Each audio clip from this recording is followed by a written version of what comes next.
రాష్ట్రం ఏర్పడిన తరువాత తొలిసారిగా సచివాలయం ఉద్యోగ సంఘ ఎన్నికలు జరుగుతున్నాయి. ఇన్నాళ్ళు సెక్రటేరియట్లో కనిపించని సందడి ఇప్పుడు ఉద్యోగ సంఘ ఎన్నికల సందర్భంగా కనిపిస్తోంది.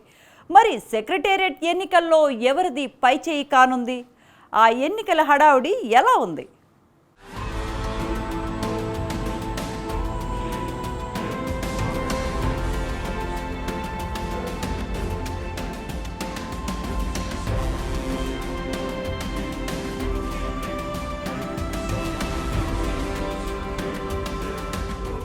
కేసీఆర్ హయాంలో రాష్ట్రంలోని పలు వ్యవస్థలు విధ్వంసానికి గురయ్యాయని సీఎం రేవంత్ రెడ్డి పదే పదే చెబుతుంటారు. కేవలం వ్యవస్థలే కాకుండా ఉద్యోగ, కార్మిక సంఘాలను కూడా నిర్వీర్యం చేశాడనే విషయం రాజకీయ వర్గాల్లో ఎప్పుడూ చర్చ జరుగుతూ ఉంటుంది. టీఎస్ఆర్టీసీలో కార్మిక సంఘాలను పూర్తిగా రద్దు చేయడమే కాకుండా కీలకమైన సింగరేణిలో కూడా చాలా కాలం పాటు ఎన్నికలు కూడా నిర్వహించలేదు. కానీ సీఎం రేవంత్ రెడ్డి ప్రమాణ స్వీకారం చేసిన కొన్ని రోజులకే సింగరేణి ఎన్నికలను ఎలాంటి ఆటంకాలు లేకుండా నిర్వహించారు. త్వరలోనే టీఎస్ఆర్టీసీలో కూడా కార్మిక సంఘాలను పునరుద్ధరించే అవకాశం ఉన్నట్లు రాజకీయ వర్గాలు చెబుతున్నాయి. అయితే రాష్ట్రానికి గుండె వంటి సెక్రటేరియట్లో కూడా ఇప్పుడు ఎన్నికలు నిర్వహిస్తున్నారు. ఈ నెల 4న గుర్తింపు ఉద్యోగ సంఘ ఎన్నికలు జరగనున్నాయి.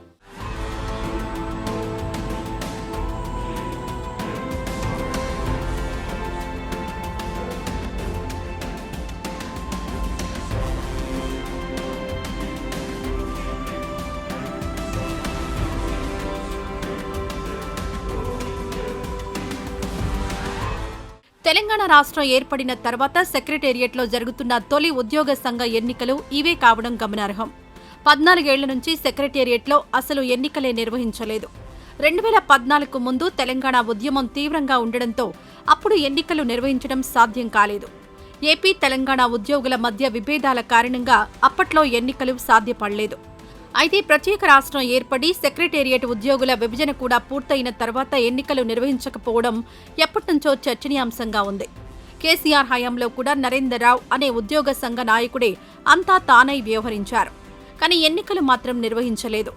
అయితే 6 నెలల కిందట నరేందర్ రావును పక్కన పెట్టడంతో ఎన్నికలకు లైన్ క్లియర్ అయింది.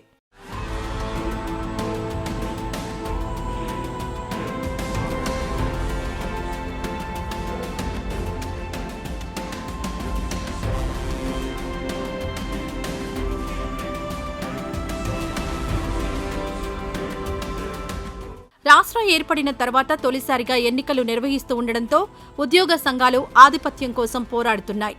ఈ నెల 4న ఉదయం 10 గంటల నుంచి సాయంత్రం 3 గంటల వరకు ఎన్నికలు నిర్వహించనున్నారు. దీంతో సెక్రటేరియట్ అంతా ఎన్నికల వేడి నెలకొంది. అయితే ఈ ఎన్నికలు కూడా అసెంబ్లీ ఎన్నికలంతటి ప్రాముఖ్యాన్ని సంతరించుకున్నాయి. దాదాపు అదే స్థాయిలో ఓటర్లను మచ్చిక చేసుకునేందుకు అభ్యర్థులు ఖర్చు పెడుతున్నారనే టాక్ వినిపిస్తోంది.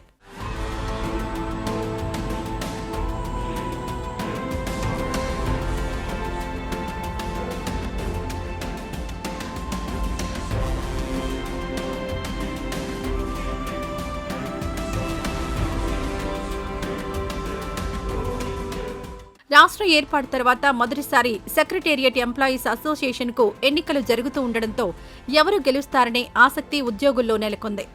మొత్తం 1104 మంది ఓటర్లుండగా 11 పోస్టుల కోసం 67 మంది పోటీ పడుతున్నారు.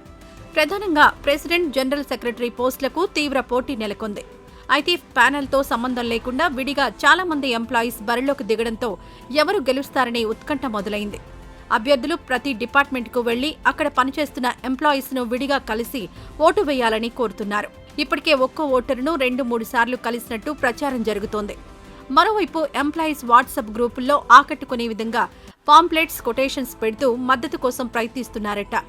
నిత్యం ఉద్యోగుల వాట్సాప్ గ్రూపుల్లో ఎన్నికల ప్రచారమే జరుగుతూ ఉండడంతో ఉద్యోగులు వాట్సాప్ ఓపెన్ చేయడానికి కూడా భయపడుతున్నారట.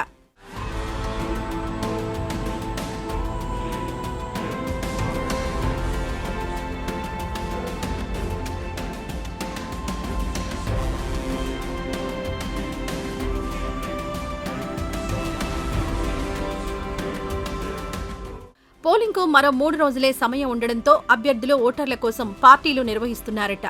గత వారం రోజులుగా సెలవులు రావడంతో కొంతమంది అభ్యర్థులు నగర శివారుల్లో పార్టీలిచ్చినట్లు టాక్ వినిపిస్తోంది.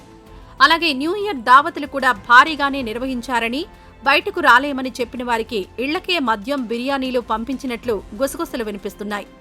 ఇక మహిళా ఉద్యోగులకైతే క్రిస్మస్, సంక్రాంతి సందర్భంగా చీరలు కొనిచ్చినట్లు తెలుస్తోంది.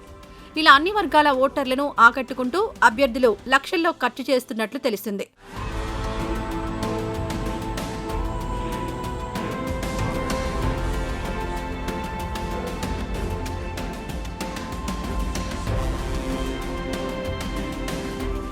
సెక్రటేరియట్ ఎన్నికల్లో కీలక పోస్టు ఆశిస్తున్న ఒక అభ్యర్థి రోజుకు 20 లక్షల మేర ఖర్చు పెడుతున్నాడంటే పరిస్థితి ఎలా ఉందో ఊహించుకోవచ్చు. మొత్తానికి సెక్రటేరియట్ ఉద్యోగ సంఘం ఎన్నికలు మినీ అసెంబ్లీ ఎన్నికలను తలపించేలా మారాయి. మరి ఇందులో ఎవరు విజయం సాధిస్తారో వేచి చూడాలి.